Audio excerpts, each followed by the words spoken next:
విద్యుత్ బస్సులు ప్రవేశీకరణకు సంబంధించి చర్చ జరుగుతూ ఉంది. ప్రశ్న ఈ సందర్భంగా ఆర్టీసీ కార్మికులు తీవ్రమైనటువంటి మనోవేదనకు గురై ఉన్నారు. ముఖ్యంగా ఈ విద్యుత్ వాహనాల పేరుతో ఆర్టీసీ డిపోలు కూడా వాళ్ళకి ఇచ్చేస్తారనేటువంటి ఒక ఆలోచనలో కూడా ఉన్నారు. ఒకటి. రెండోది, ఆ మధ్య వాళ్ళు ఒక సమ్మెకు పిలిపిస్తే ప్రభాకర్ గారు నేను చొరవ చేసి ఆ సమ్మెను జాయింట్ కమిటీగా ఏర్పాటు అయ్యి వాళ్ళ సమస్యలపైన సమ్మెకు పిలిపించాను. అధ్యక్ష, మంత్రి గారు నేను ఇద్దరం కలిసి వాళ్ళ కోదండరామ్ గారు మేము ముగ్గురం కలిసి ఆ సమ్మె జరగకుండా సమస్యలు పరిష్కారం చేస్తారని వాళ్ళకి హామీ ఇవ్వటం జరిగింది. వారి దగ్గరికి కూడా పదే పదే వస్తూ ఉన్నారు. ముఖ్యంగా రెండు ప్రధానమైన అంశాలు ఉన్నాయి. ఆర్టీసీని ప్రభుత్వంలో విలీనం చేయటం అనేది అది పాలసీ మ్యాటరు. అంతకుముందు గత ప్రభుత్వం హామీ ఇచ్చింది, ఈ ప్రభుత్వం కూడా హామీ ఇచ్చింది.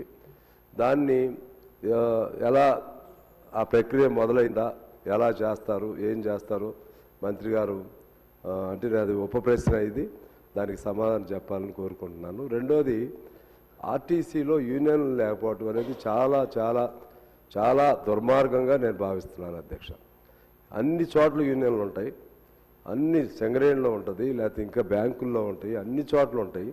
ఆ పాపం వాళ్ళు ఏం పాపం చేశారు? వాళ్ళకి కనీసం మినిమం వేజ్ కూడా రానంత జీతాలతో పనిచేస్తారు. వాళ్ళు రేయింబౌళ్ళు పనిచేస్తారు. వాళ్ళకి అసలు యూనియన్ పెట్టుకుంటే వాళ్ళ సమస్య ఏదో బార్గెన్ చేసుకునే అవకాశం ఇవ్వకుండా ఈ డెమోక్రటిక్ సిస్టంలో ఇదేమన్యాయమో అర్థం కావట్లేదు. అధ్యక్ష, ముఖ్యమంత్రి గారు కూడా ఒకసారి మేము కలిసినప్పుడు యూనియన్లు ఉండాల్సిందే, యూనియన్ లేకుండా ఎట్లాగూ సిస్టంలో అని కూడా అన్నారు. మరి మీరు సొంత నిర్ణయాలు చేస్తున్నారా, లేకపోతే మీరు అధికారులపైన ఆధారపడుతున్నారా, అధికారులు ఏమైనా మిస్లీడ్ చేస్తున్నారో మేము చాలా బాధతోనే మిమ్మల్ని ప్రభుత్వాన్ని నేను ప్రశ్నిస్తున్నాను. ఎందుకంటే అధికారులకి ఏది ఉండొద్దని కోరిక ఉంటుంది.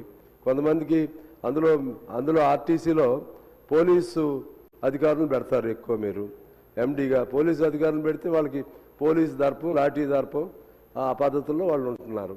అరే వాళ్ళు మన వ్యవస్థ అనేక పదుల సంవత్సరాల నుంచి ఉంటున్నటువంటి ఆర్టీసీని వాళ్ళు బతికించి చేస్తుంటే వాళ్ళ సంక్షేమం పట్టకపోతే మనం ఎట్లా ప్రజా పరిపాలన అయిద్దో ఆలోచన చేసుకోవాలని నేను బాధతో చెబుతున్నాను మా మంత్రి గారికి.